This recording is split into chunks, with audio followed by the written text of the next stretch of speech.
और आपको मैं एक बात बताऊं, हर मुसलमान मोहल्ला आज एक मुसीबत से जूझ रहा है। एक मुसीबत, शर्म भी आती है मुझे कहते हुए और दर्द भी होता है। हर क्राउडेड मुसलमान मोहल्ला जो है वो नशा की आफत से जूझ रहा है। कौन बेचता है नशा, कौन करवाता है और कौन करता है। मैं अंदर रह करके सारे हालात देख करके आया हूं मेरे अजीज, सब चीजें देख करके आए, नशे की सारी किस्में भी पता है। इन मोहल्लों में ज्यादा क्यों बिकता है, कौन सपोर्ट करता है इनको, कौन सपोर्ट करता है?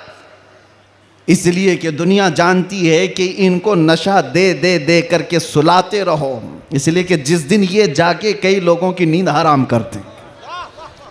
ये उम्मत मुस्तफ़ा है, ये उम्मत मुस्तफ़ा है। कफन अपने कंधे पर लेकर चलने की आदत है इसे।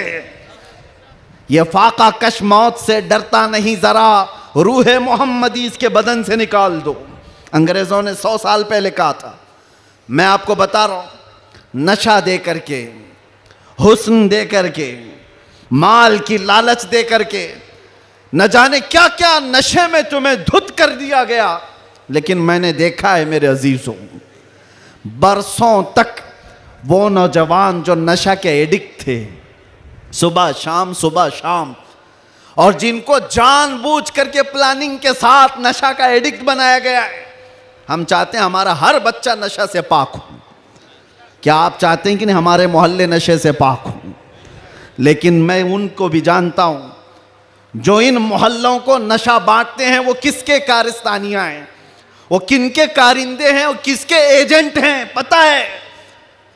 नशा आता कहां से, बिकता कैसे और इनको कौन सपोर्ट करता है, ये सब की सब जड़ में अगर आप जाएंगे तो एक ही चीज है, इनको इतना नशा आवर चीजों से सुला दिया जाए कि ये बात करने के काबिल ना रहे।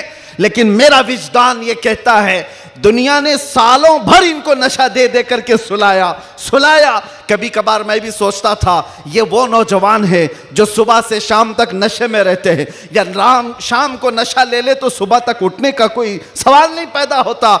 इनसे क्या मुस्तकबिल की उम्मीद की जा सकती है? लेकिन मेरा ये ख्याल गलत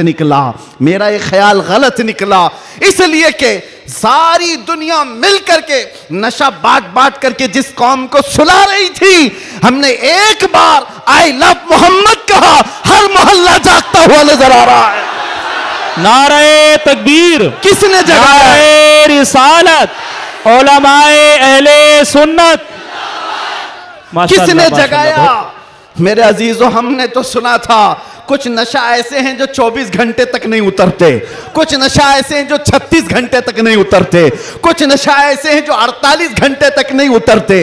हो सकता है ऐसे सारे नशों में मुब्तला नौजवान थे, लेकिन एक नशा ऐसा है, कान में हमारे बच्चे के फूंक दो आमिना के लाल का नाम, हर तरह का नशा उतर जाता है। और फिर एक ही नशा सर चढ़ करके बोलता है, जिस गली से भी गुजरो, एक 8 साल का बच्चा भी मुझे देखता है, उसी नशे में पुकारता है, लब्बैक या रसूल अल्लाह।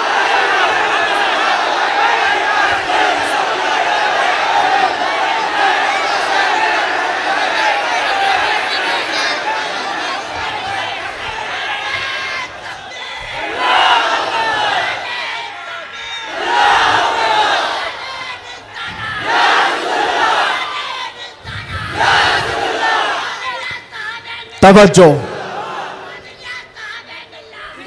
हर तरह की ताकतें तुम्हारे पीछे लगी, क्योंकि मैं हदीस बताता हूं, अबू दाऊद शरीफ की हदीस। मेरे आका सल्लल्लाहु अलैहि वसल्लम फरमाते हैं, यूशकु अन तदाअ अलैकुमुल उमम कमा तदाअल अकिलतु इला कुसअतिहा। अन करीब तुम पर सारी कौमें ऐसे झपट पड़ेंगी जैसे भूखा बर्तन पे झपटता है। यह हदीस है, रसूल पाक सल्लल्लाहु अलैहि वसल्लम फरमाते, सारी कौमें तुम पर झपट पड़ेंगी ऐसे जैसे भूखा बर्तन पे झपटता। तो सहाबा ने पूछा, यौमा इदिन नहनु मिन किल्लतिन या रसूल अल्लाह, ऐ अल्लाह के रसूल, क्या उस जमाने में हमारी तादाद बहुत कम होगी? हुजूर ने फरमाया, वलाकिन्नकुम कसीरून, नहीं, तुम्हारी तादाद बहुत ज्यादा होगी।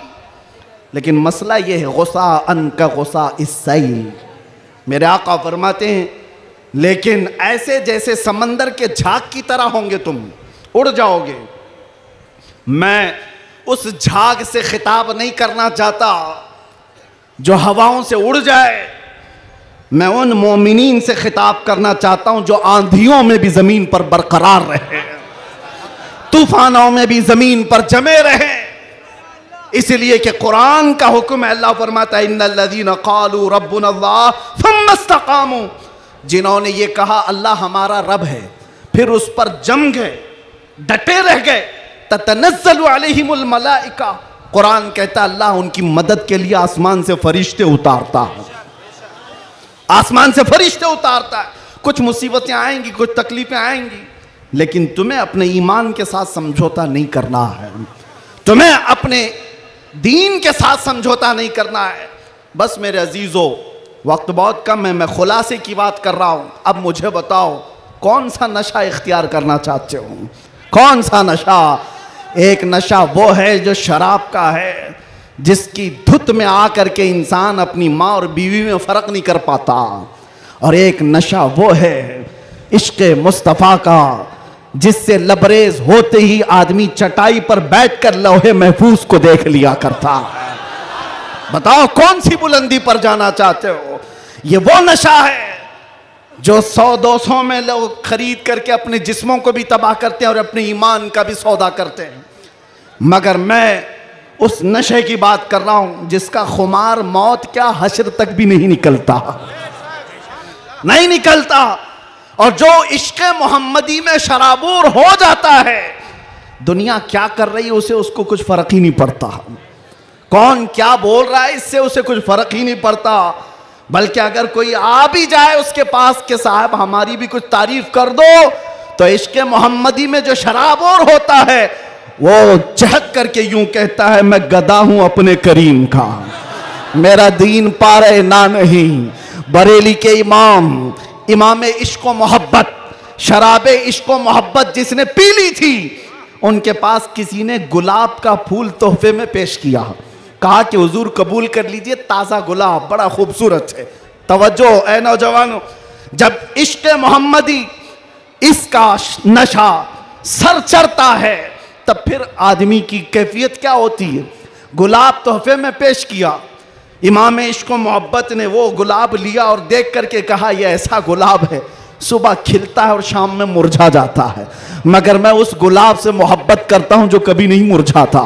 और फिर कलम उठाया और लिखना शुरू कर दिया, सरता बकदम है तने सुल्तान ज़मन फूल, लब फूल दहन फूल ज़कन फूल बदन फूल, वल्लाह जो मिल जाए मेरे गुल का पसीना, मांगे न कभी इत्र न फिर चाहे दुल्हन फूल। क्या बात रजा उस चमनिस्तान करम की, जहरा है कली जिसमें हुसैन और हसन फूल। एक फूल किसी ने पेश किया तो इमाम इश्क़ व मोहब्बत ने पूरे फूल पर नात लिख दी।